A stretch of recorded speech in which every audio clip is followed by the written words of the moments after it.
Oh, it started. Usually it gives me a countdown. Okay, perfect.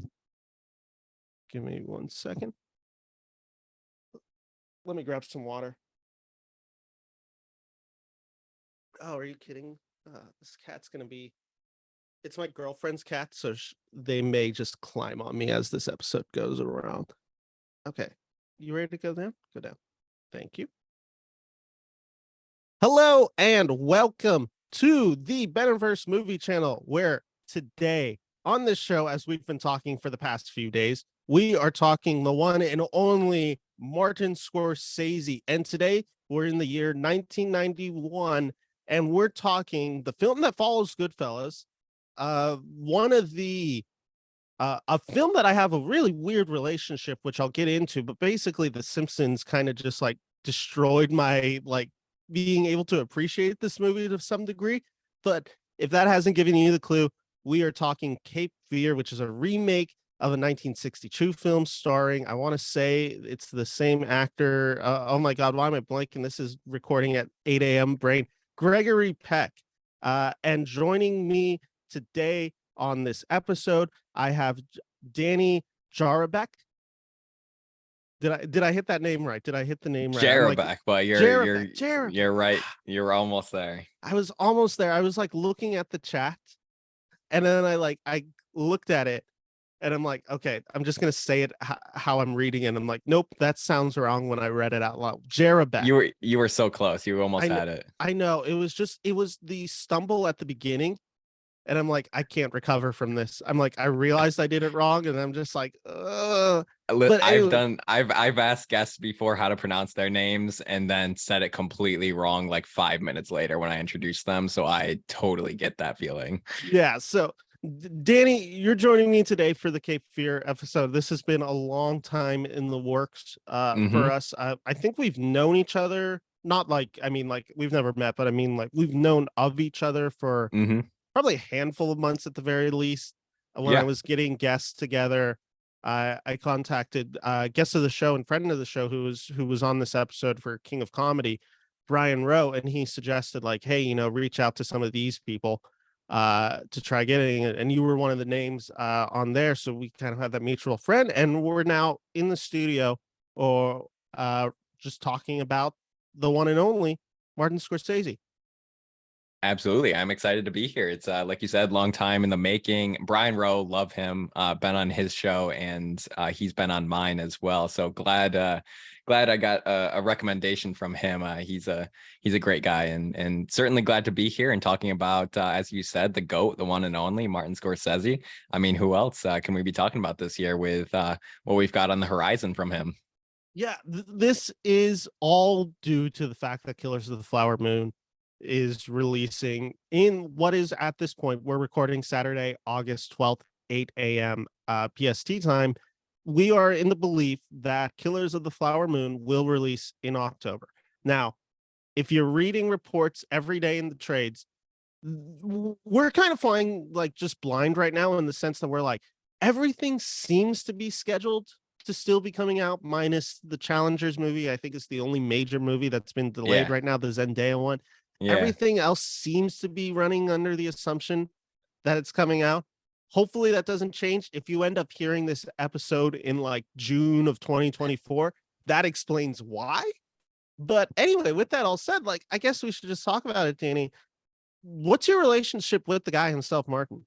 Marty, Yeah, as of we like to course. call him. So I wouldn't say that he is on the sort of pedestal that a lot of people might put him on as like the director that like got them into movies. And I mean, the sky is limitless with the way that people look up to him as a filmmaker. I mean, he's undeniably Mount Rushmore of American film directors and filmmakers, not only for what he's made, but for what he does for cinema in general. And that's part of actually what I probably respect most about Martin Scorsese, just his voice in this international cinema community, what he does for preservation of film, specifically actually preserving a lot of a lot of international releases, and just his voice and the weight that he carries in the industry is so incredible, and we don't even realize what he means to this community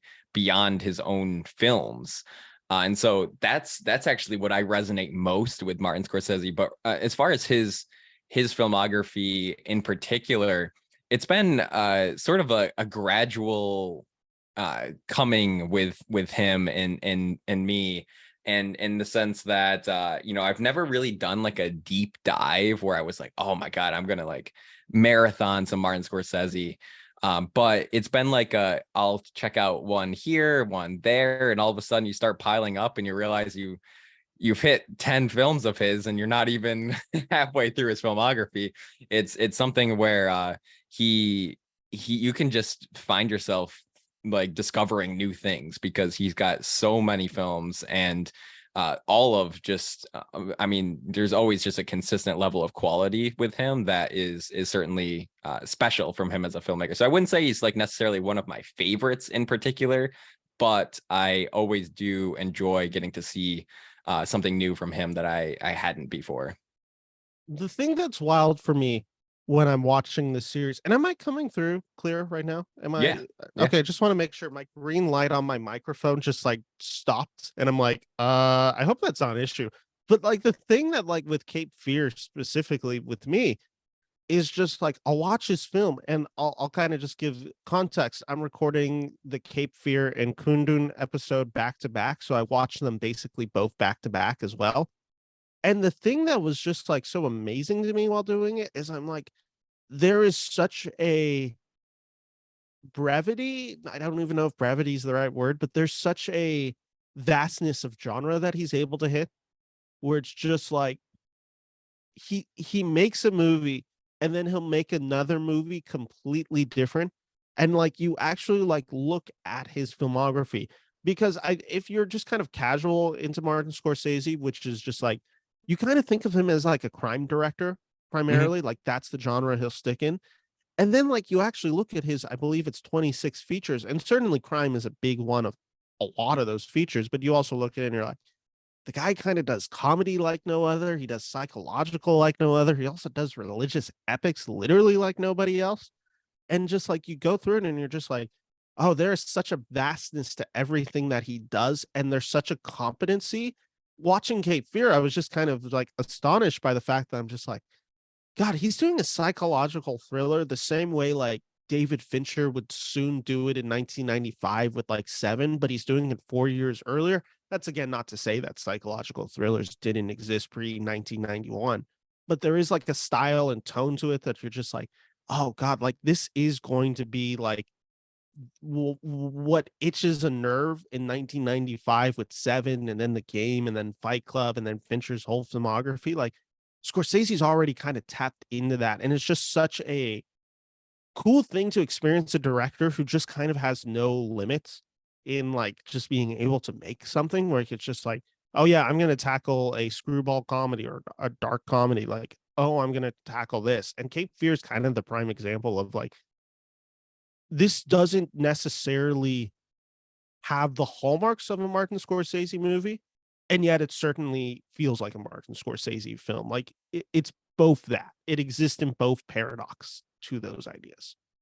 I think you're right in that it is, and we talked a little bit off air. It's somewhat in about the middle-ish territory of his career, and especially it's a really unique position coming off the heels of Goodfellas, which of course we all know is one of one of the hallmarks of Yeah. who Martin Scorsese is. And so The you're coming off. quintessential, almost Right, like right. The quintessential Scorsese. And it's like, how do you, as a film director, follow up something like that? It's a really interesting question that I think filmmakers today are still always grappling with when what do you do to follow up?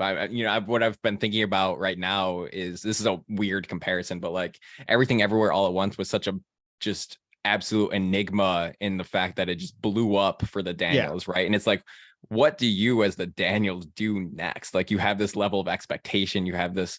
And so I'm just using this as a case study, like in the sense of follow up, because this is a really interesting position for this movie to exist post Goodfellas.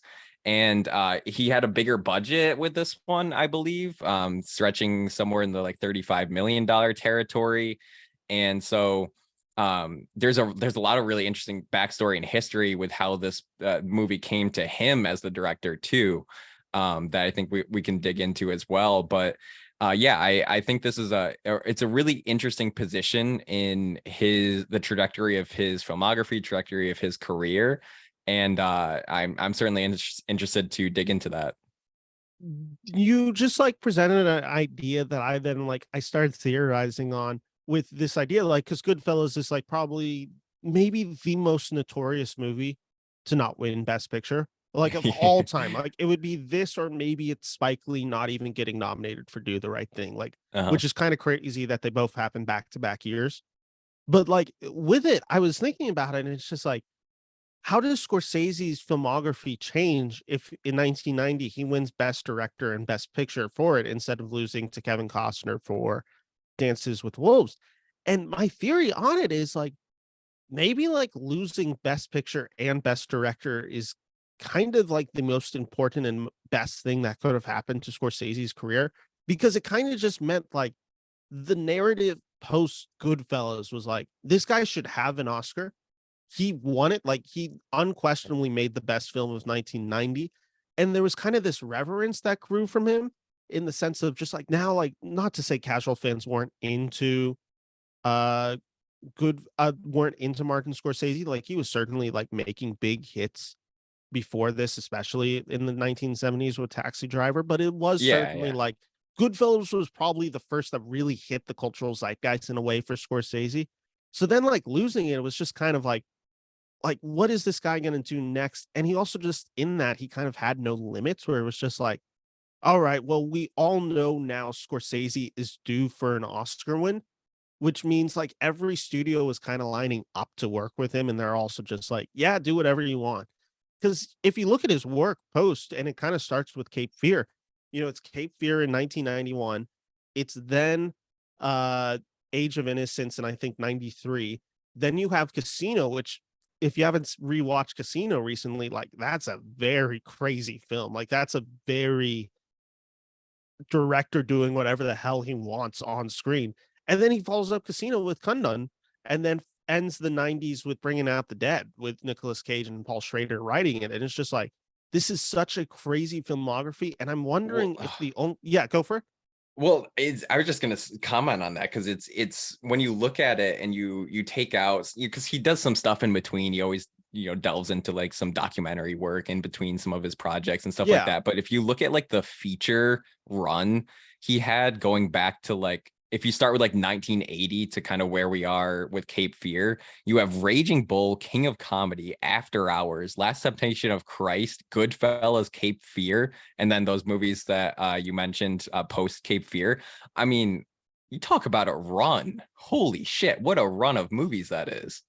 Yeah. It's so like wild. Like there is like, that's the thing about Scorsese where it's just like, you look at it and I think it's what determines a lasting filmmaker is essentially like, one, what have you done? And what are you doing? And what will you do for me in the future? And if you look at Scorsese, he hits every box because he's now been working 60s, 70s, 80s, 90s, 2000s, 2010s, now in the 2020s. That's 7 decades of working in film. Like he has spanned 7 decades. And within every 7 decade, he has a movie that's like kind of fundamentally important to understanding filmography. Like Mhm. you have Taxi Driver in the 70s. In the 80s, you have Raging Bull. In the 90s, you have Goodfellas. In the 2000s, you have The Departed.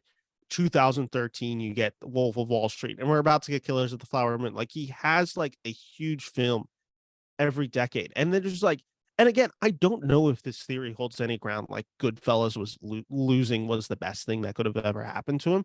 But it does kind of give him the, if he's just kind of the front runner, everyone knows he's going to win it. Like maybe there's like a little less interest, but there's certainly like an outrage that kind of comes out post him losing it, where it's like, how does Martin Scorsese lose Best Director, Best Picture to Mhm. Kevin Costner for Dances with Wolves? Like, how is that even like fundamentally? How are they on the same level? And it just kind of like gets this excitement, and it kind of gets Scorsese in the public conversation, which is also just another crazy talk because we're talking about the Oscars when they're like ratings are like 40 million a year versus now where they're like, 10 million, 15 million. And I think like 40 million is like a low estimate for Goodfellas here. Yeah, it's you bring up a really interesting conversation and just the Oscar trajectory of his career too, and thinking about what pedigree means and what the Academy is willing to recognize on the basis of legacy. Certainly going to be a conversation that's coming into play this year. I mean, we haven't seen Killers of the Flower Moon yet, unless you were at Cannes and lucky enough to see it. But with the slate this year, there's obviously a fantastic number of films that are going to be in the race, but just be if you look at the field, if you assess what we have in contention, you think to yourself, okay, like what's my sort of default, like this is the number one, just based on pedigree, based on the names involved, based on the quality that I can expect, based on what who's involved in it. I mean, Killers of the Flower Moon tops that list. And, with him coming closer to the end of his career, presumably, I mean, he's going to make movies until he dies. He's made that very clear. But presumably, there can't be many projects left. And I think you're going to start to get into the conversation with the Academy and when we're starting to make predictions and thinking, is there one more win in Martin Scorsese as a legacy? Like, this is a final thank you. Like, this is what you've given us over all these years. This movie is fantastic on its own, but your legacy is worthy of one more recognition. Yeah, and we're starting like not to get too early into Oscar stock because obviously we haven't seen a majority of the movies this year. That are in contention, but there is like certainly an element where it's just like the best thing about Scorsese now is you kind of just know the film's going to be competent. Like the hit ratio that he has is just kind of like insane where you just look at it and you're like, he doesn't usually, at least like in my books, I'm looking at it, he doesn't really make anything less than a 3-star movie. Like there's always something a basis so of quality, about like it. a fundamental level of quality. And I guess that like fundamental like basis of quality, as you say, is kind of like the kind of great segue point into the film Cape Fear, which is a movie that's kind of the way I would describe it, where I'm just like, I'm watching the film and I'll kind of just share my experience watching Cape Fear. I'm watching it and I'm just like, this movie, even though I've like seen it, even though I've seen this movie parodied to death, like there is a fundamental quality of just like, oh, this is a master working with the tools of filmmaking and is able to make something just like on the level of any of the greats who have made crime thrillers or like this type of genre of filmmaking. And I'm like watching it because, I kind of teased this already, Danny, but like I had a weird relationship with this movie pre-watching it before like this summer. This was the first time I'd watched Cape Fear, but I knew every beat of this movie because I watched The Simpsons. And like maybe the most famous episode of The Simpsons, it's in season 5. I believe it's called, oh, I want to say the episode's called Cape Bart. And it's basically Sideshow Bob is trying to kill Bart Simpson.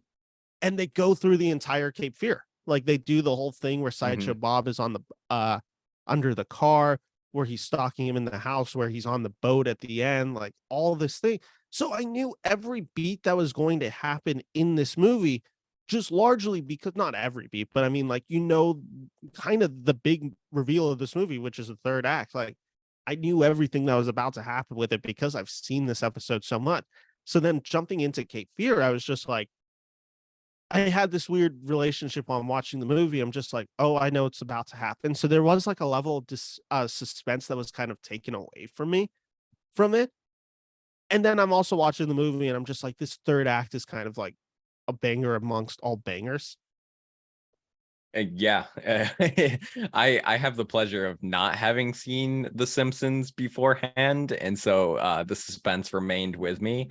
But that's a third act that we're gonna have to unpack because that packed a punch. Yeah, this is so for those who, again, if you're watching this, why haven't you watched Cape Fear? Because we're going to spoil the crap out of this movie. But Cape Fear directed by Martin Scorsese, comes out in 1991, stars an ensemble cast that includes Robert De Niro as a convicted violent rapist who basically starts stalking his lawyer, and the lawyer's family. Lawyer's family is played by Nick Nolte, Jessica Lange, Juliet Lewis. You also then have other cast members in this film, including Gregory Peck, very notably. Gregory Peck, who starred in the original 1962 version of this film. And Cape Fear is essentially, like I said, it tells the story of a convicted violent rapist who, by using his newfound knowledge of the law and its numerous loopholes, while in serving imprisonment for 14 years, he basically just becomes a legal expert. Kind of realizes that his lawyer screwed him over, realized that his lawyer really didn't want to defend him and wanted to keep him in jail, basically. He goes after his former public defender, whom he blames for his 14-year imprisonment due to purposely faulty defense tactics used during this trial. It is the seventh collaboration between Martin Scorsese and Robert De Niro. This is one of the last collaborations that we get with Robert De Niro for a second. I mean, sorry, we do get Casino in 95, and then post that they take like a good, I want to say, a break until The Irishman. So this is like, this is Robert De Niro and Martin Scorsese reuniting together post the success of Goodfellas in 1990. That's kind of the context of which this film exists, and I think we should just kind of jump into this movie. So, Danny, I'll ask you, first time, at least like for me, this was my first time watching this. Was this a movie you had seen before? Was this one you were aware of? This is a movie that I was aware of but hadn't seen yet, and was very, very excited that you had presented the opportunity to do this one in particular, because sort of this year I've been somewhat filtering my way through Scorsese's filmography, trying to knock off some of the ones that I hadn't seen leading up to Killers of the Flower Moon. I still have some notable omissions that I need to cover before then.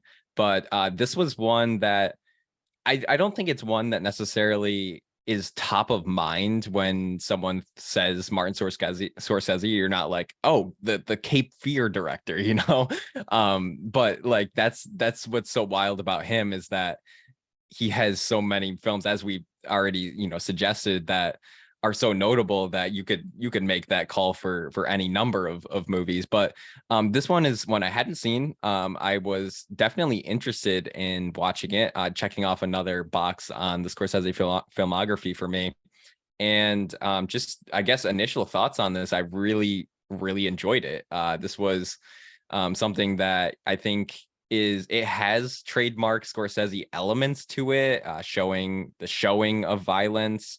But what I found really compelling about this is that it actually kind of treads into almost like horror genre territory. Oh, for sure.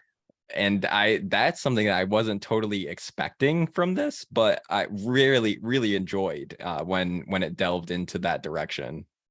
I'm gonna throw out like another, like, maybe stupid, non-irrational. I don't even know what I'm trying to say. I'm gonna just throw out a theory that is non-thought out. And as you were talking, I was kind of just thinking about it, and it was just like 1990 also gives us another really important thing. Goodfellas, Robert De Niro nominated, I believe, and same year, Godfather Part 3 comes out, Al Pacino in that film. And it's kind of like, to some degree, the last like semblance of sanity that these actors, like these legacy actors, have, because 1991 Cape Fear, Robert De Niro is insane. Like, this is the wildest performance I think I've ever seen De Niro give. Like, this is so unhinged. And this is, Scorsese's never been afraid about being a maxiless filmmaker. In here, it's just like De Niro, who is usually kind of like the king of subtlety, especially in his early work of Marty. This is like him, like, you know what, like, I'm gonna almost go full clown. Like, I'm gonna have a giant cigar, I'm gonna like wear the most ridiculous bright clothing, I'm gonna have tattoos that just looks horribly stupid on me, and I'm gonna talk with like the wildest southern accent from a guy who like clearly can't do a southern accent. And it's just like, it's so big, it's so brazen. And Pacino's then does the same thing. Let's Son of the Woman, where he's just Son of a Woman, I should say. He's just like, I'm gonna just go full like yelling. And it's just like it's so interesting because it's almost like De Niro and Pacino kind of realize at the same time, like, let's just kind of go big. Let's go big. We're getting a little older. We're no longer kind of the capacity where we can do a role like Raging Bull. Like we have to kind of like experiment. And Cape Fear is certainly an experiment for Robert De Niro. This is an unhinged performance. Unhinged to say the least. I was progressively, as I was watching this character unravel, just my jaw was like consistently on the floor watching Robert De Niro do what he does in this movie. As you said, there's just so many layers of unhingedness to what Yeah. he's doing. Like he didn't pick one feature to go unhinged with. He picked every feature to go unhinged with this character. And I was very much utterly absorbed into what he was doing, despite, you know, the brashness, the brazenness, the just outwardly bold nature of this performance. It's flashy in so many different ways, and I can see if someone's sort of distanced from it because it's so bold. But personally, for me, I actually saw Robert De Niro just like, I thought he just escaped into this, and I was convinced by this just like almost like pure evil that was being exuded in that of course the heavy biblical references. Yeah, of course. It's compelling, and I was really absorbed. I think it's a character that you can sort of, if you can't like escape into it, you might be like holding at an arm's length if you're not really into like how far he goes with this. But if you are in that wave and you can really just get behind, get past the accent, get past the tattoos, everything, I think there's a really elegant suaveness to the evil on display with this character that I was really compelled by. Yeah, there's like this level of it because even like when I'm saying like the word unhinged for like Robert De Niro, I'm then also thinking in my head, I'm like, has this guy actually ever given a sane performance in his career? And that's kind of the amazing thing about this character, Max Cady, where it's just like you're watching this film and it's just like this is a guy going even bigger than a guy who's already typically like can go really big. Like this is a guy, like this is Travis Bickle in Taxi Driver. Like this is certainly like Mhm. an area that we know Robert De Niro can hit. It's the level of fun in this performance that he's having, where like the other ones, like it kind of, you feel like this soulfulness to these performances. Like if you see him in like Raging Bull, if you see him in Taxi Driver, if you see him in Mean Streets, if you see him even just in his other works in like the 80s, like this is now like a performer who like, and maybe this is just like the element of like working with Brian De Palma in The Untouchables, where he plays Al Capone, because that's kind of the level that he's playing this entire character of Max at. He's like, I'm gonna just go for this performance. I'm gonna go so loud. Like, there's so much to it where it's just like that soulfulness that I just talked about. It's like that's completely at the wayside. It's just like everything needs to be bigger, everything needs to be better in his mind. It's the sense like even in the scene where he's just smoking a giant cigar, like it's so comically big. Like it looks like legitimately like a cartoon character from the 1950s where they're just chopping on it. And he's like the best at it. Like he's just sitting there like chewing on the cigar on screen. Like you can literally just like see how moist that cigar is as he's biting on it. One of my like, and this is a performance that has to kind of like sit with you for a little bit, in the sense that like while watching this film initially, first like 20 minutes, I'm so out on this performance. I'm just like, I don't understand what he's doing. It's just so out of tempo, it almost feels like, where I'm just like, what is he like? This isn't even scary. It's just kind of dumb. And it's one of those things where that's kind of the point of the performance. It has to kind of allure you in. It has to kind of feel almost like this guy's a little incompetent, like this guy's a little stupid, to the point that like when you get to the second and third act, it's like, no, this guy's scary as hell. I agree with you in the sense that you kind of have to get on this film. It takes a little bit of a learning curve to get onto this film's wavelength.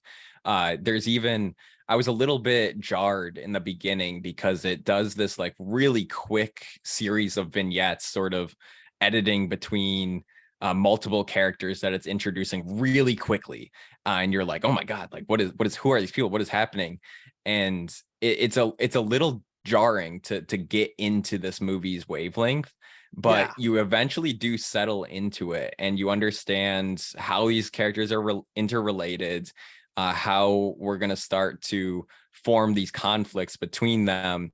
And once you get into the heart of it, once you get into the meat of what's going on here, it's just a thrill ride through the ending.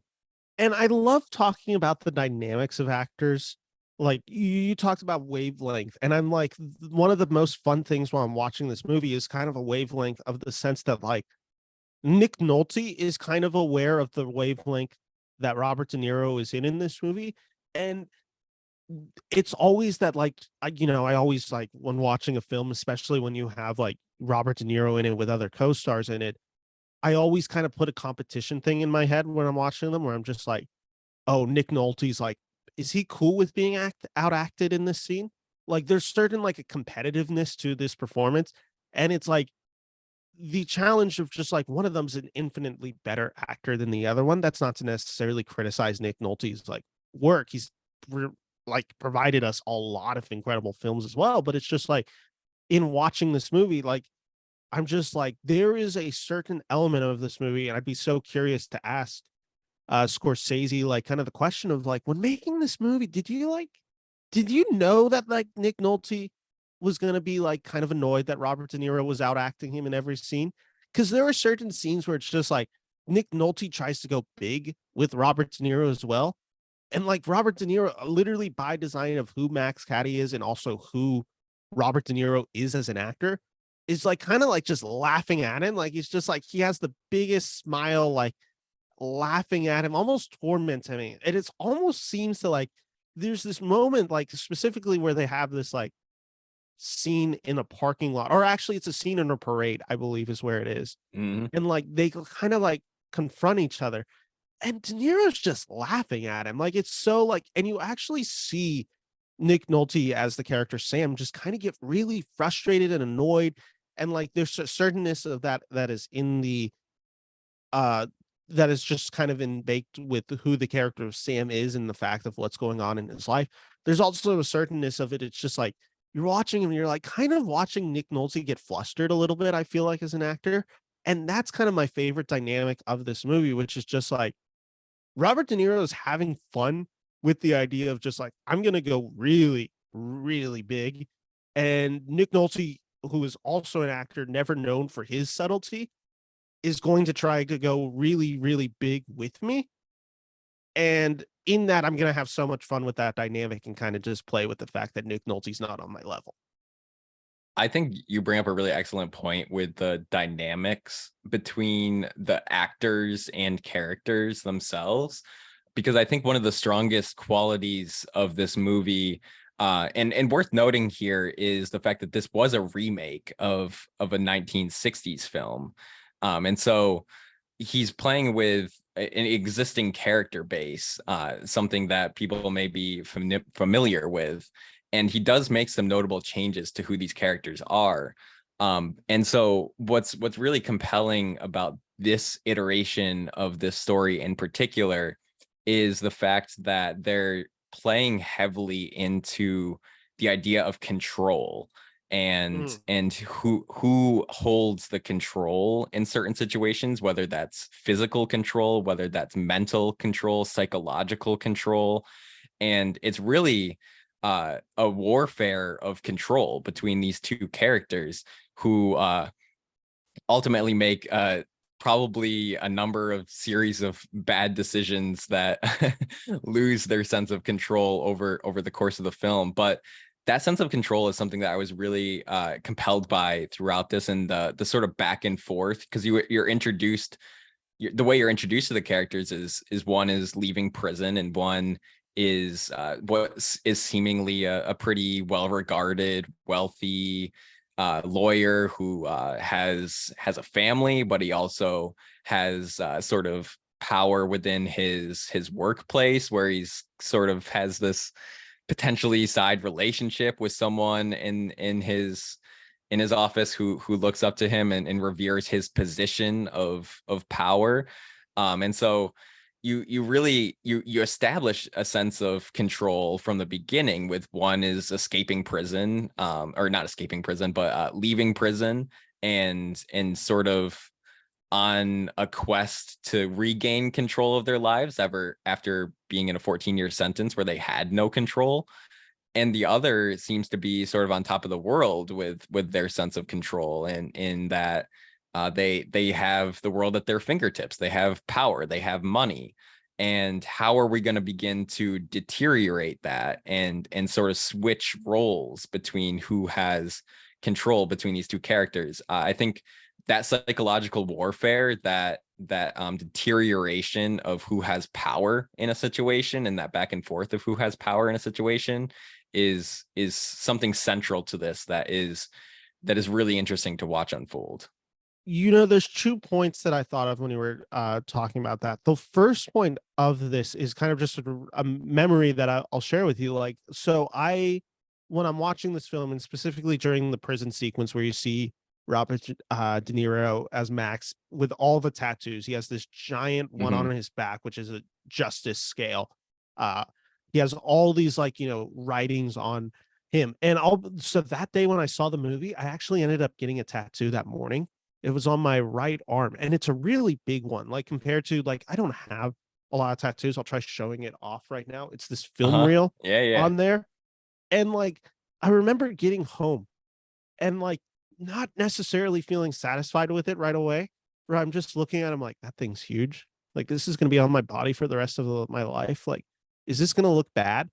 And then, like, I'm seeing Robert De Niro in this, like, giant, like, back tattoo with all the other ones, and I'm like, oh my god, this is going to age horribly. Like, this idea of getting this big of a tattoo was such a mistake.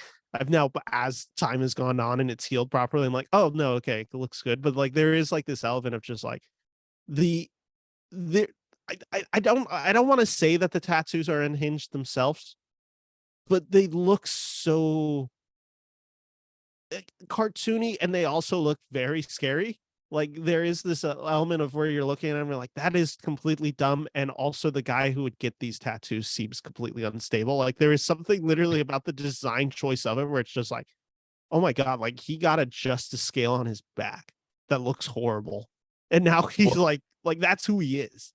I think that's a really interesting thing to unpack here, because it's such a part of his character. The movie has multiple scenes where it goes out of its way to make visible these tattoos. Especially there's one scene where he's at the police station being strip searched in front of a one-way mirror, and they make a very strong point of inserting shots of each tattoo and revealing that to Nick Nolte's character.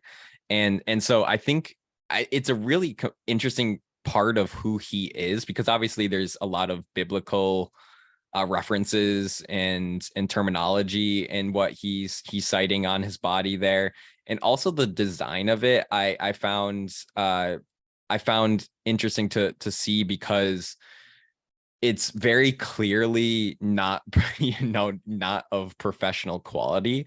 You get the sense that yes, this was clearly someone with a stray needle and ink in whatever you can find in a prison setting, just making it work on the fly, DIY, if you will. It has a DIY feel to it. And that's what was a little bit terrifying to me, because I have a number of tattoos, and I'd be terrified of any DIY being associated with what's going on in my body in any sense. And so there's this level of instability, this level of fear that is instantly put into your mind when you see this. And also there's one line I want to call out here while we're on the topic of tattoos, because I love the way that De Niro's character, I love the way they write his dialogue, because he's introduced as this ex-con. He hasn't gotten a chance to speak for himself in any capacity, but he's introduced as an ex-con. He's introduced as illiterate, all of these things that we begin to associate with who this character might be. Then he comes out of prison and he delivers these eloquent and persuasive monologues to characters, he proves throughout the course of the film that he's able to manipulate and persuade in really powerful ways. And I find the way that his dialogue is written is extremely engaging. I mean, like, I was convinced by some of the things he was saying, which is shocking because we have that 2020 perspective on who this character is and ultimately probably where it's going. But one line in particular in reference to the tattoo is, he's like, I'm not going to try to mimic the Southern accent, but he says something along the lines of, well, when you're in prison, you don't have time for anything else but to desecrate your flesh. Mhm. And it's in a really chilling scene, I think, when he is speaking to I want to say Nick Nolte's wife character outside of their house. I think he pulls Yeah. up in a car, and every one of those interactions where he has this feeling of it seems like he's in control of the dialogue. He's in Yeah. control of the direction of the conversation. Like, he has an agenda and he's actively executing that on whoever he is speaking to. And it's sort of falling into place the way he wants to because he has this confidence in the way he's speaking. That's what instituted a lot of fear for me with these interactions. It's such a like good point to bring up, because I think what this movie does really well is like, specifically, like, obviously we're talking about this De Niro performance a lot, but like in this performance, like, you're right. Like, when you see the tattoos, when you kind of get an idea of who you think this guy is, you kind of like associate maybe your own baggage or prejudice against this Mhm. type of individual, what he looks like, what we know that he's in there for. And it's kind of the exact opposite where you're right when he starts speaking, where it's just like, this guy's uber charismatic. Like, there is a charisma to the kind of macho-ness that he's bringing into it, where it's just like, he kind of has this like rugged cowboy type feel with him. Like, he's a very bad boy, like James Dean, almost like level of Rebel Without a Cause, where you're just like, there is something utterly like despicable about you, and yet that's kind of your charm. Like, you almost seem self-aware of it, where other people aren't. You're so intellectually well spoken, and it's what allows kind of the second act to go as it does, because obviously, like, a big point of this movie is when we get to the Juliet Lewis character who plays the daughter in this film.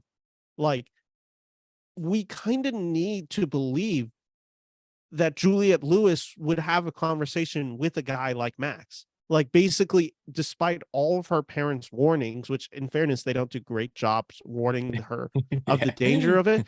But like, there is certainly, even with this, like, this element where you see it and you're just like, yeah, no, I kind of understand like where this charm is, what he is doing so well to just kind of like entrap them. And he does this with all the female characters in this movies. Laurie Davis is one of the other characters in this movie. She's played by Alana Douglas. She's kind of the first victim that we see within this movie. She plays the, if I'm correct, it's kind of implied that Nick Nolte is maybe not having an affair with her at this point, Mhm. but like, there's a certain flirtatious element that Nick Nolte's character never stops. And it's kind of where we understand who Max ends up being, like, where it's just like, oh, this, how dangerous, how scary this guy is, because you understand why she would basically go to bed with this guy. Like, there is such a, a level of scariness obviously associated with Max already, but there is a level of just charm that he's able to kind of bring on, where you're just watching and you're like, oh, like, I get why someone would be attracted to this human being. It's kind of the exact opposite issue, like, to kind of point to a movie that does this idea wrong. Like, my issue with Joker is the fact that I would never believe that character that Zazie Beetz plays in the movie ever would have fallen for Arthur Fleck, played by Joaquin Phoenix in the movie. Like, I'm just like, this has to be some sort of like dream sequence. Like, this is clearly what's not happening. In this movie, I'm like, no, I understand why Alana Douglas's character would be attracted to a guy like Max in this movie. Like, there is a fundamental, like, there's a charisma and charm that he has where I'm just like, no, I get it. Like, there is a certain, like, just handsomeness to De Niro in a weird Well, way. if anyone is has been able to exploit the almost like insatiable internet thirst of a human being. It is Martin Scorsese and Robert De Niro over the course of his career. Nobody knows how to make Robert Scorsese, or nobody knows how to make Robert De Niro look hotter um in the most like, I shouldn't be thinking this way, but I'm going to. Yeah. Nobody like Martin Scorsese knows what he's doing with Robert De Niro, and it is really like scary to watch unfold, because here's this character, Lori, I think her name is in the movie, who is sort of at a low point. She's drinking at a bar alone, and it's in the aftermath of what she believes Sam has stood her up, and she's sort of in this moment where she is tied, like emotionally tied to a married man, and she doesn't know really where to go from there, and walks in Robert De Niro with all of his charisma and smooth talking nature, and hey, you're a smaller person, maybe I'll chop you into 40 pieces instead. And and you get this you get that scene sort of introduces, it's the foreshadowing of him demonstrating his capacity and his literacy in a way to execute his radicalized vision of what he intends to accomplish coming out of prison. And it's like, it's also this great psychological moment with it, where the character of like Laurie that has this attachment to Nick Nolte's Sam character, like you're in this moment, it's kind of like, it's a very specific choice that I think really pays off for the movie, where it's just like Nick Nolte's Sam is surrounded by women in this movie. Like there's not a son character. Like it is specifically daughter, wife. And this character that Max plays is somebody who goes to jail for violently raping a woman. Like there is a certain like just uneasiness with this all in doing what Max does to Lori. You do really feel it as a threat. Like, oh, like if this is what I did now, imagine what I'm going to do when I get my whole on your family. And it just adds another of this kind of psychological warfare that Max is playing with Sam. Like there is this just element where Max is just like, I'm kind of like, I'm going to enjoy torturing you. Like this isn't going to be, I'm going to break into your house and I'm going to kill you. Like I want you to suffer for weeks before I finally kind of like enact my justice. Like it is kind of the idea, this biblical idea that Max is kind of believing himself to be, where he's like, I am judge, jury, executioner. I am God. I am all powerful right now. And I'm going to strip you of it. And I'm going to kind of make you suffer in a way that like only a God in your life could make you suffer. Like there is certainly this relationship where it is just like Sam kind of becomes at the foot of Max, and Max is all powerful and he's all mean. And that's like kind of the dynamic of this movie that I'm obsessed with. And there's also like, to talk about the Nick Nolte performance, which I listen, I'm not like necessarily the biggest Nick Nolte fan. And I kind of think that works to this movie because, and they do this really interesting thing where in the original movie, this is Gregory Peck who plays the character of Sam. Gregory Peck is Atticus Finch. He is like kind of like, the good all-American boy to some sense.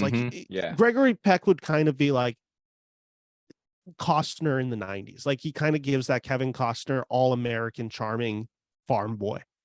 And Nick Nolte does not read that way. Nick Nolte is never read as all-American charm.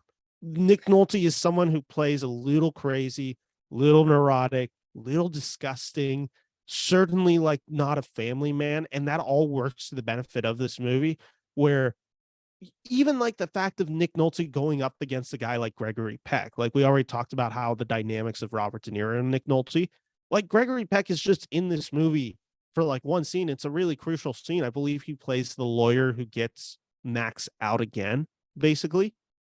And Yes. and in this movie, Peck just comes in and he's just like, he's also then just like kind of taunting the fact that Nolte's not him. Like he's like, yo, you'll never be me. Like there is just so much of these elements where it's like Nick Nolte kind of just losing his mind as other talented actors are in this movie. And like it really works to the benefit of this movie because Sam's not a good guy. Like in this movie. And I'm not talking about the fact like he kind of does the one thing, the one noble thing, which is like, I'm not letting this guy go free. Like I'm not going to defend him correctly. Like all that, like that's kind of his only one redeeming quality in this movie. Otherwise, he's a really bad husband. It kind of seems like he's not the greatest father, or at least he's a unattentive father. And in doing this, it just kind of allows like the psychological torture of it to kind of continue because again, he is someone who views himself superior to Max. And when Max starts taking it all away, you really get this unwind to Nick Nolte's character where Nick Nolte's like everything about him, like the facade that he is trying to put on, Sam is trying to put on, the idea that he is this all-American good father type thing. It gets stripped as Max strips it from him, and we get kind of the core of Nick Nolte is, which is this really flawed, this really ugly, this really like at times obtuse character that just is kind of being tortured for being who he is and can never escape that.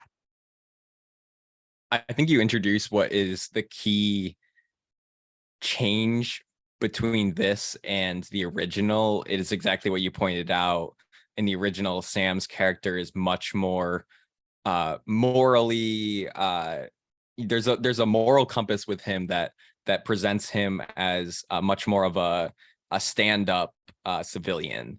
And what I think that change does for this movie is it really plays into who Scorsese is as a filmmaker, in the sense of there's a clear evil in Max Cady, but there's also no hero of this story.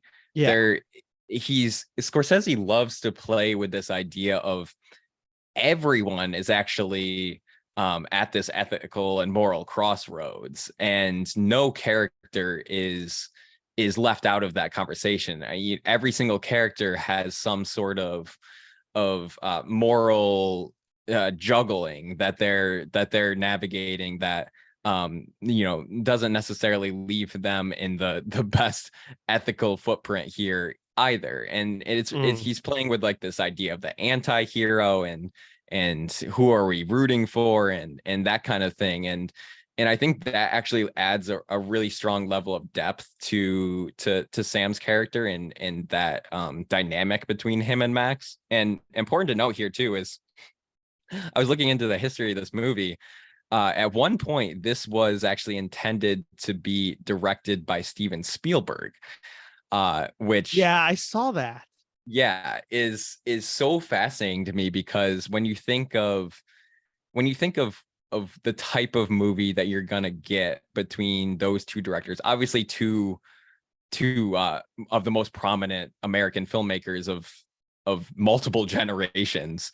But what you think of when you immediately think of Scorsese is like crowd pleaser, blockbuster crowd pleaser type of movie. And then you think of Martin Scorsese, you think violence, you think crime. Like that's just like the buzzwords that come to mind, right?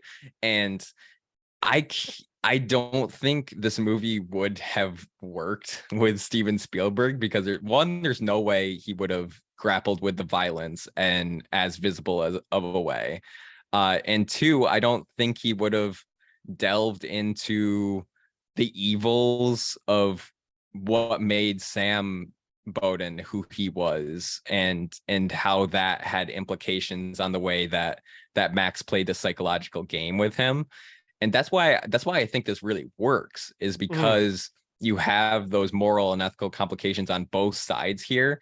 You have anti-heroes on both sides here, and that's what makes that chess match so fascinating to see unfold.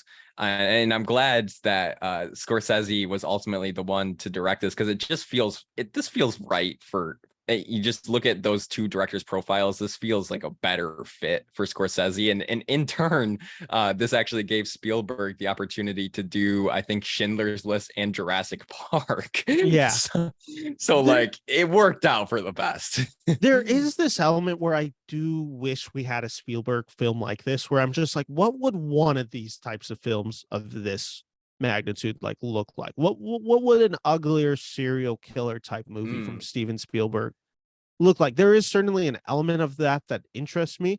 The idea that, like, because I don't know if you know some of the alternate casting for this movie. Harrison Ford was at one time looked as okay. for the I mean, that character makes of sense for Sam. this And era. Yeah. yeah, and you're like, that kind of feels more like a Spielberg type casting for this, where it's just like Spielberg and Ford working together. I think Ford probably reads much closer to a Gregory Peck style than he does a Nick Nolte, though he kind of does stride the middle of it. The other one was Spielberg reportedly wanted Bill Murray to play Max Cady, which is like, Mm, that's an interesting choice. And I also like, I'm like, that also kind of makes sense with that era, because like I think this same year in 91, I want to say Bill Murray teams up with Frank Oz and they do What About Bob, which is the very much comedic version of Max Cady. Like this would be the non-violent version of Max Cady, but there is certainly an element that kind of works. Like there is an element of that that I would be interested in seeing. But what Scorsese, I think, as you kind of alluded to, just or not even alluded to, like just said, like what he does so well as a director in this is dignity is kind of like the word of like when I'm talking about all these characters, like it is all these characters, like the only character that is ever fully stripped of their dignity is Sam. Everyone else has like kind of a dignity and honor to them. Even this character of Max has this kind of like false sense of dignity where he's has such a huge hubris and belief in himself that he carries himself as a way with somebody who walks with some sort of moral righteousness because he does view himself as morally righteous. And you then talk about the other characters, which we haven't spent much time with her, and I think we should, specifically Jessica Lange, who plays Nick Nolte's wife in this movie. Lange is another character who kind of just gets there's this feeling that she has as the film goes on, like these are all the sins of my husband. Like we're all falling prey to this because this is my husband's fault. And that's a dynamic that this movie plays with. I do think the Jessica Lange character is a little underwritten, but it services the fact of that, she is at service to Nick Nolte. And it also just allows Juliet Lewis, who plays the daughter Danielle, to kind of steal this movie in some way. Like she is the powerhouse actor going up against De Niro in this one. Like there is like just this element, like, and we should get into the scene because there's like two fundamental scenes in this movie that we haven't talked about yet. And one of them's in the second act, which is the scene where Max essentially goes to the school. I believe she's in high school during this movie. Like he basically allures the character of Danielle to like the basement of the school. I think it's actually like the theater room of the school. theater. Yeah. And they share a joint, and he like briefly sexually simulates her or sexually assaults her, since she's underage, specifically. And it's the really frightening scene of this movie. Like, Juliette Lewis gets an Oscar nomination for this movie. And it is really this dynamic that she has with De Niro in this movie is kind of the reason. It's this in the third act where she takes over this movie in a really big way. And I mean the fact that like she kind of becomes the pivotal focus point of this movie in a big way. And at such a young age, she's able to kind of step up to the plate and just go toe to toe with De Niro. And it's this extremely long, it's about a 10-minute sequence where they're just talking. And she doesn't fully know who Max is and what he's capable of. And we as the audience know exactly who Max is and what he's capable of. So there's this tension and there's this direction to this where you really feel Hitchcock's influence on Scorsese. It is an unnerving 10 minutes of film. It's the kind of like the reason you watch this film and you're like, at the same time, you're like impressed by the direction and the writing and the performances. And it's also the one where it's just like, if I never saw this scene again in my life, I could kind of live happily, not ever having to see this again. And it's also like the level of just like, yeah, but it's also like just some of the finest work in this movie. I agree with you in the sense of that's one of the most bone chilling sequences, which is wild because Scorsese is known for and executes in this movie so many like action sequences where there's just like so much violence and gore and things moving in and out of frame rapid and like all that craziness and chaos. He's so good at directing, and that certainly happens in specifically the third act. And once we get to the boat, a lot of that is admirable in terms of his direction. But I agree with you in the sense that one of the best directed sequences is that conversation, and that's what makes it even so bone chilling, is that it's able to subdue the chaos of this movie. We've mentioned multiple times how this movie just goes big in like every way. That's a moment where it kind of goes small. I mean, it's so minimalist compared to the rest of it. It's so minimal, and you're really just shot reverse shot conversation, and yet it's one of the most harrowing moments, because what I think is important to note here is that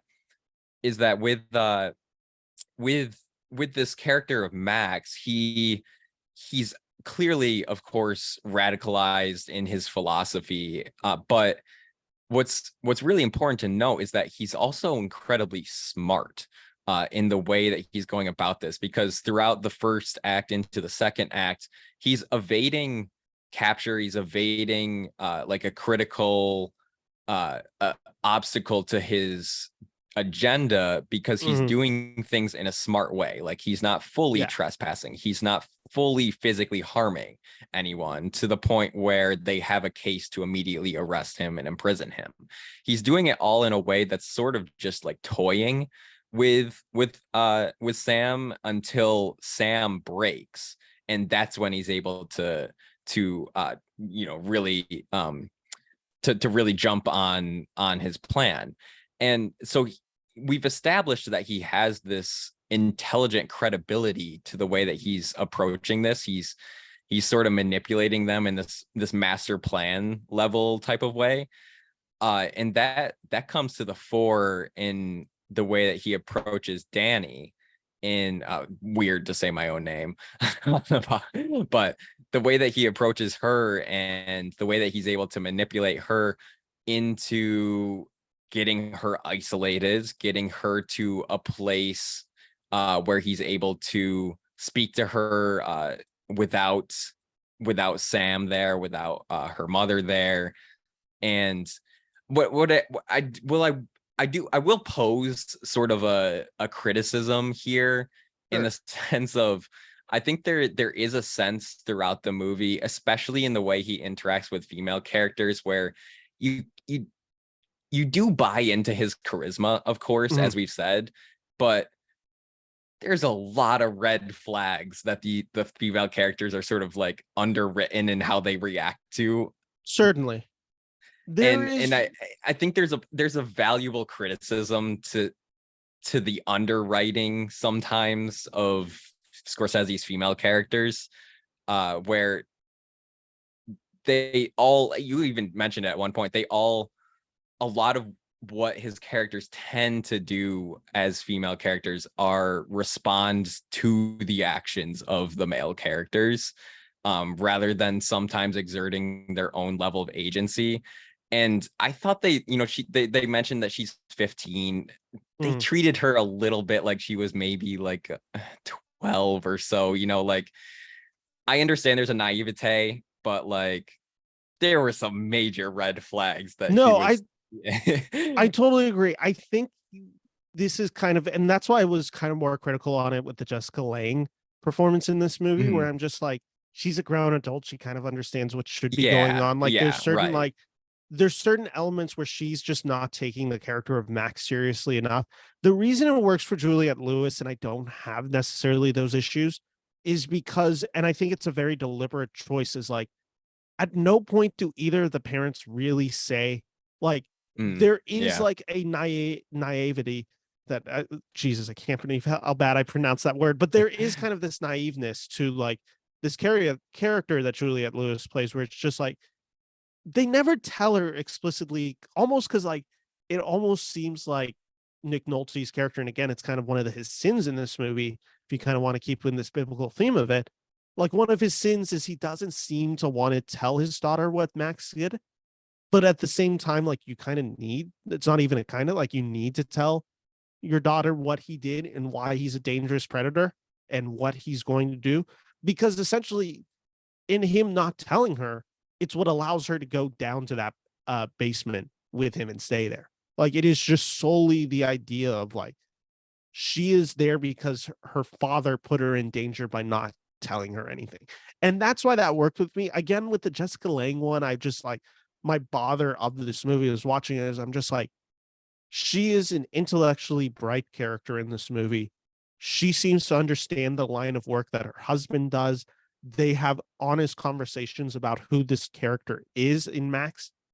There would be no way that she would fall as easy victim to Max as necessarily the daughter, where it's almost like she is not taking this threat as seriously. Mm-hmm. And that's like the part of this movie that I don't really buy into, where I'm just like, if she knew everything about this and that her husband kind of like threw a case essentially, like, there is this level of like, this guy has to be so dangerous that my husband would essentially kind of risk his career in a way just to do this. That was kind of my issue with it, which this kind of now, like, we should probably start like getting into the third act of this movie, because I do think the scene of Max uh being a predator towards the daughter on for the rest of the movie is like, this is when the movie like just shines and it kind of shifts gears, and I'm like, this movie like really takes on another level of brilliance is this third act. This home invasion scene is deeply disturbing in a lot of ways that the other movie hasn't been, in the sense that like there is an actual quite literal sense of horror tension, where the other times we have tension, this is really like a traditional like, everyone's spread out in a big house, there's traps, you know somebody's in the house and you're kind of just looking out for them. And when the reveal finally happens, this was legitimately a jump scare for me because I did not know this. The scene where basically De Niro's character kills the maid and he's now Yeah. wearing her clothing. Like, he just Yeah. turns around and it's him. And it's both a extremely funny sequence, like, it is legitimately like, it is kind of the classic horror of just like, that was a lot of fun to get that scare. It's not necessarily a scare of like, oh, that's going to be scaring me for the rest of my life. It's a memorable jump though.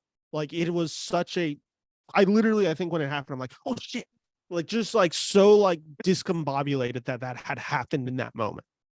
You know what I kept thinking about when I saw that, because I certainly kind of jumped back to, I kept picturing Heath Ledger as the Joker in The Dark Knight when he's Mhm. wearing the nurse's outfit. Yeah.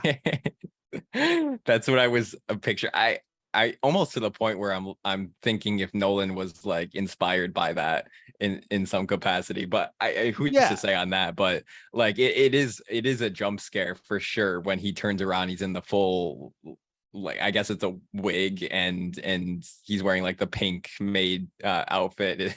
Yeah, and it certainly like feels like an homage to Psycho, where like the Yeah, scene at the yeah, end of yeah, Psycho right. where like, Of you know, course. he's in his like mother's clothing, like that's like, it certainly is in rhythm with that scene. It's so like, just like, it's such a, you know De Niro's in this house, like, you know he's somewhere, and just in that moment you just didn't like even think that he might have killed the maid by now. Like, it just It feels like almost they're, yeah, it's so planned out where it's just like you feel like you know where he kind of is. it was also sort of giving me like Scream vibes. Yeah, Like, certainly. where is Ghostface? You know, the whole he's there, but do you know where, and kind of thing. Yeah, I know. There was, when watching this movie, I was like, God, I wish like Scorsese did like a traditional horror A like slasher straight film, up horror like a movie. straight Yeah. up like, not again, like, I don't necessarily want him directing like Halloween 13 or whatever we're at, like, but there is like an element of like, could like, I'd love to see you just kind of create your own villain and just do a traditional stalker slasher movie. It would be so good. It Yeah, would be I so Yeah, and then good. we get to this scene, which is kind of the end of this film, which is kind of where we can wrap up, which maybe we're going a little too fast over this like third act scene, but like, essentially the third act really takes place on this houseboat where they realize like this guy's never going to stop. We got to get out of town. We're going to get on this boat. We're going to kind of flee this way. We're going to get as far away from him. We get the scene where, again, this is a scene straight out of The Simpsons, which is how I knew this scene. Like Robert De Niro's hanging on from below their car, like just holding on, which is like probably impractical. I don't think that would actually be able to happen. It's gotta be Like unpractical, there's right? no way, but it's like a very scary scene. They get to this houseboat. They're on the Cape Fear River. They're going. Robert De Niro exposes himself, is on the boat, torments the family until eventually he dies. And like this is the third act culmination of this movie. This is kind of Scorsese as a masterful director in so much is going on. Like this is so chaotic of a sequence, and yet it's all completely comprehensible to the Mhm. viewer. Where it's just like you have windows crashing, you got the rain, you got the boat swaying back and forth, you got like all them just drenched in water, you got supplies going everywhere around the boat. Like it's so messy, and yet at the same time the action is so front and center at the stage, and these character dynamics are being completely played with. This is again the scene where Juliet Lewis really does get to shine in the sense that she's really the one who outsmarts Max. As the same way that like everyone kind of undervalues Max, Max undervalues her. Like he's just like this 15-year-old daughter's like nothing. She's not a real threat. And she ends up being kind of his downfall. It's his like Achilles heel in a sense. And just what was your reaction watching this sequence? Because I do think this is kind of the sequence most people probably watch Cape Fear, and then like this is the iconic stuff. Right. I mean, there was this palpable sense when I had gotten to this point of the movie. I was quite drawn in. Yeah, I was hook, line, and Mhm. sinker. And then it really took this dark turn. I was like, I felt it like in my chest. I was like, okay, here we go. Here we go. Like we're getting somewhere now. We're really going into new territory. And so I like anytime you get a feeling like that while you're watching something, that's like really exciting. Yeah. And I was really the only thing I could like compare it to mentally of in terms of that feeling was like when you go into like the thrill ride of the third act of Get Out, where Mm. it goes like full bonkers to the wall. And it just that energy was really exciting to like dive into. I'm like, okay, here we go. Like we're going into like full horror territory. And yeah, no, everything you said is spot on about it's an incredibly messy sequence, but incredibly coherent as well. I mean, and you undervalue how difficult that is to direct when you're dealing with multiple players in a closed space, in the sense of closed setting of inside this boat, very limited space, multiple players, and you're able to track the action and track all of the uh, uh, weapons in the mix. You're able to know who has what weapon at what time. Like you really undervalue how difficult that is to achieve to have that level of coherency. But my feeling just watching this sequence was I was really captivated by it, first of all. And it's at this point where the radicalization in terms of the I guess almost like biblical radicalization Yeah. of uh of Max is on full display, because not only is he like citing the Bible at this point, but the God complex really comes into full picture. And he even says, I think, I was less than a man, while I was incarcerated, Mm. but now I'm trying to become more than a man. Mm. So he like kind of outwardly says, what his intentions are of this God figure. And when he starts doing things like she throws the boiling water at him and he doesn't even flinch, and then he's got the Yeah. flare, and it's like I mean, I've never set off a flare, so I don't know how this actually functions, but he sets off like a flare and it starts like oozing what I can only imagine is like some sort of boiling liquid Yeah. Hot over his oil of hand. something. Yeah. And it's It, like clearly scorching his skin and he is not even reacting to it. I was like, okay, we are over the top here, and I am so on board. yeah, it's so over the top because, and this is an element of the movie that we should like kind of like just draw some attention to, is the makeup and hairstyling of this movie. Like, so the Mm, makeup when he finally gets burned, like when when he gets covered in the lighter fluid, lights a cigar, like basically explodes into fire, and then like for the rest of that like third act, his he's half on fire basically, or he's half burned. Like it's again all just this really unsettling imagery. And there's certainly this imagery, like he kind of just feels unkillable. He kind of, again, as we've talked about, like John Carpenter with Michael Myers, when they certainly burn him and he comes back and we see like the partially burned like parts of his body. Like there is just like, this is a demon that cannot die. And like you just really have to kill him, even to the point of when he finally drowns, you're still like, this guy might not even be dead. Yeah, And they yeah. like, they just do such a great job of just like, this guy, it does become like, in the sense of nonsensical, in the sense of just like, you're watching and you're like, okay, I don't actually like this, probably all couldn't happen this third act, even to the idea of just him holding on to the car for however many miles. Like this is so now far-fetched. And yet that exaggeration of it is kind of what movie making is. It is the sense of like, yeah, but what if?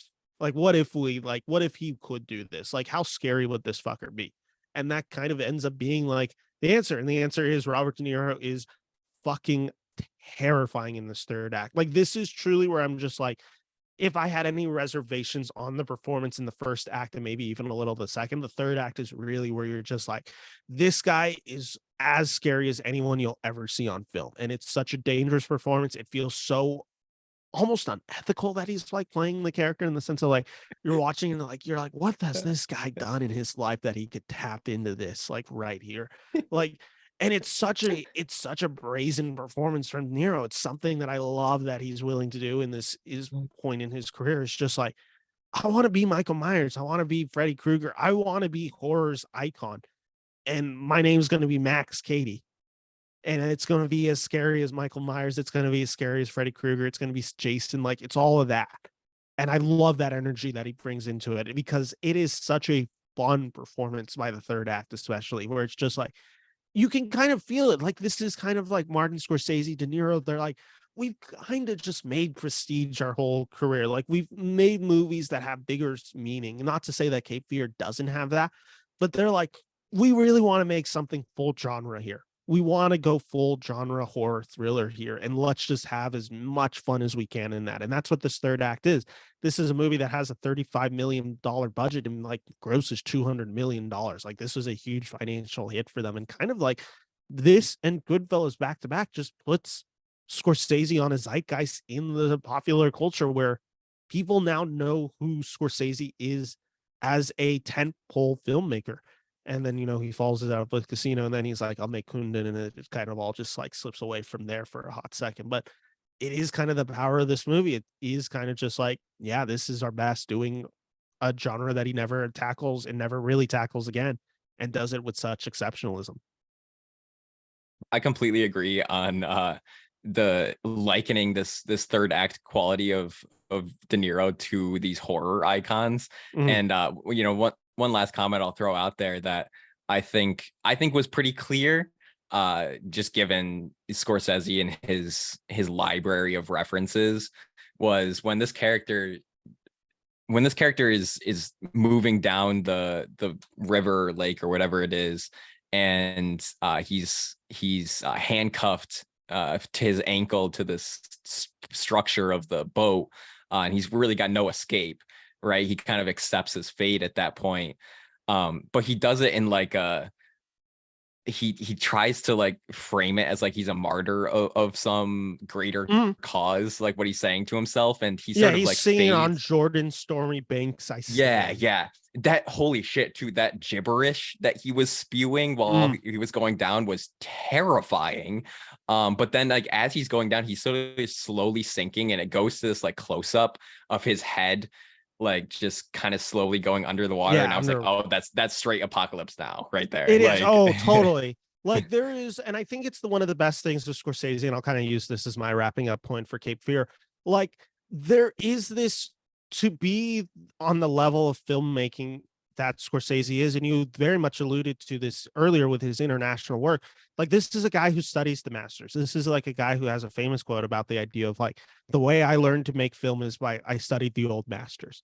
And that is essentially what this guy is willing to do. He's willing to watch all types of movies and understand how each director works. Like this is a guy that like, this movie comes out in 91. I guess it's about 20, 30 years later. Like Bong Joon-ho wins Parasite, best picture, best director, best writing. Like And like, in his best director speech, like it's probably like one of the most emotional Oscar moments I think that I've ever seen, is where like Marty gets the standing ovation for best director, even though Bong Joon-ho wins it. Like there is this level of reverence that a guy like Bong Joon-ho, who does make a very social thriller in Parasite, like, but it's also very much in line with Cape Fear. Like there's a lot of sensibilities in it. It's the fact that Scorsese isn't above genre, and not being above genre allows you to make movies like this. It allows you to understand the craft fully, and it allows him to, like, even in like other movies like that you see, like even like a scene like in The Departed with the jump scare at the end of the third act. And it's not necessarily a jump scare, but what happens to the Leonardo DiCaprio character, like Yeah. that is pulling on such classic genre filmmaking.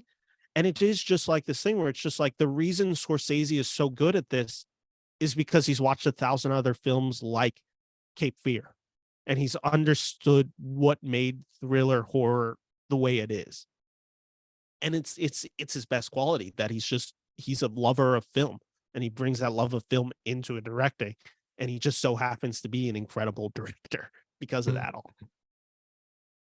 So that's kind of like my wrap up point on Cape Fear. Is there anything else you want to touch on before we kind of wrap this up? I think I covered everything. We really ran the gambit there on breaking this one down. That was pretty exciting dialogue there. Yeah, I really enjoyed this Cape Fear talk, and now we're gonna kind of wrap up the show. And I have 3 questions for all my guests. And I want to make sure we asked you before you headed out. The first 2 questions are kind of like one in the same, but slightly different. The first question is, who is an actor or actress that you would love to have worked with Scorsese when they were still alive, and who is an actor or actress that is still alive that hopefully they would get the chance to work with Scorsese uh before he stops making films? So, someone that I wish had the opportunity to work with Scorsese is I haven't seen every Scorsese film, so correct me if I'm wrong, and he was in a Scorsese film, but Philip Seymour Hoffman is Never in one, not them. Yeah, never in one. He is one of my all-time favorite actors, and I feel like can go places that would really attune himself well to a Scorsese directed film. And then on the other end, funny enough, a couple of the names that came up. Actually, can I throw a second one in the mix? Go for it. Oh, okay. So this is a name that actually a lot of the names I was considering before going on to this conversation came up in the discussion somehow. But another one that I think would just be so good in a Scorsese movie is James Dean. The suaveness of James Dean, a Rebel Without a Cause, I think you mentioned at one point, that showing up in a Scorsese picture would be so fitting. And then a couple of names that came up for people today that I would love to see. The first of which we also mentioned was Joaquin Phoenix is my favorite working actor. I mean, can you imagine if Joaquin Phoenix was Max Cady? I could see that. Yeah. That type of performance from him. But then also I want to put into the conversation Robert Pattinson. I just answered Pattinson when I did Last Temptation of Christ, because I'm like, Pattinson could do a faux type role in Last Temptation. But yeah, I know, I love this choice of Pattinson. He's like kind of like my dream guy too for Scorsese. I'm like, this guy could do it so well. I try to answer this for each time too. So I'm hoping I'm not repeating names. So I'll go with the one for living actor. And it's also kind of just because I'm like, I wish this actor had more stuff later down his filmography, that like I just kind of wish he had one more performance in him like this. And it's just like I'm not sure if we'll ever see it from him anymore.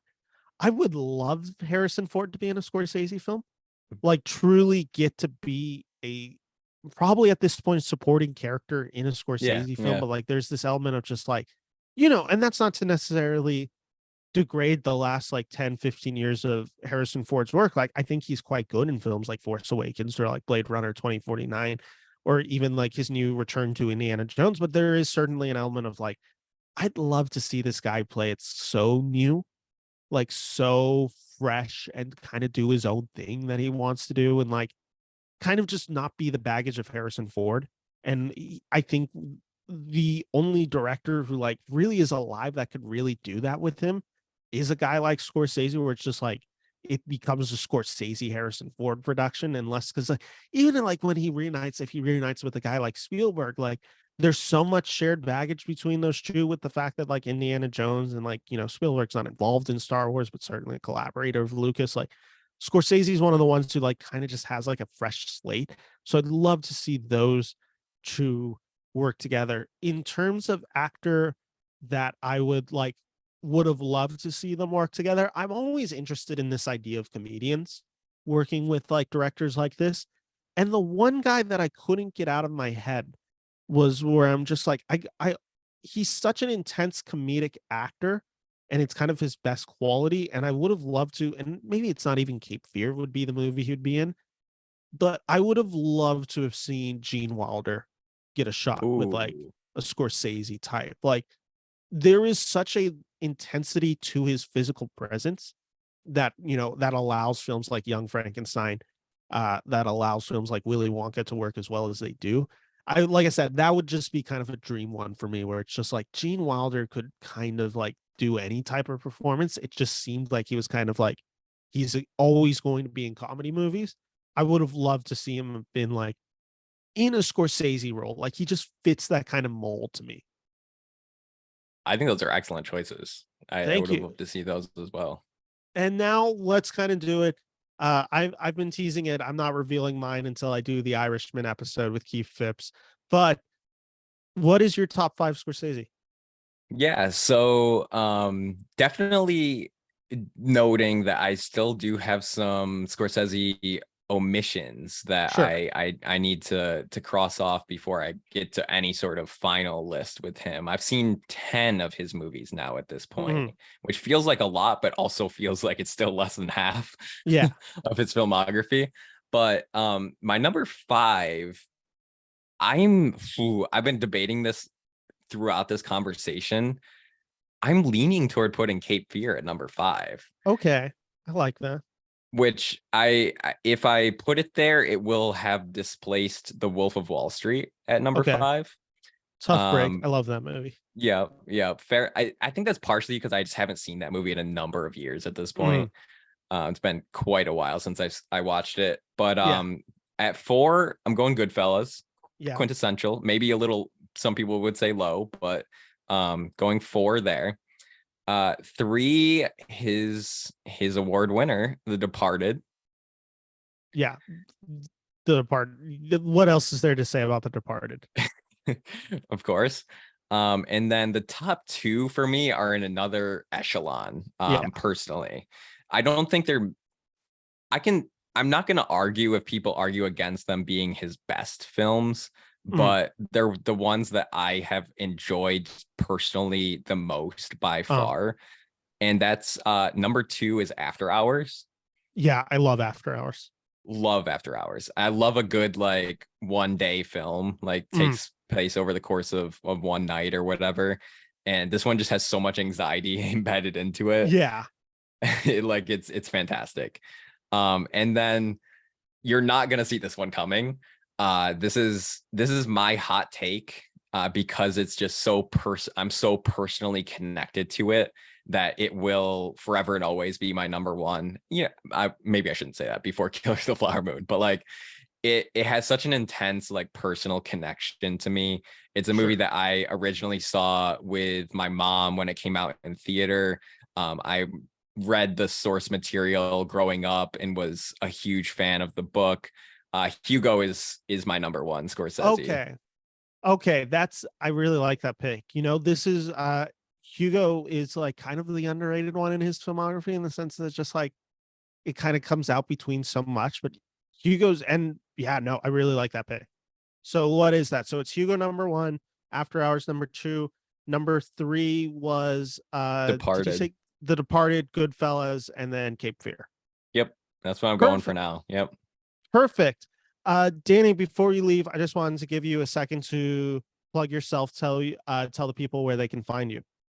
Yeah, absolutely. So you can find me personally at DTJ Cinema on Twitter, Instagram, and TikTok.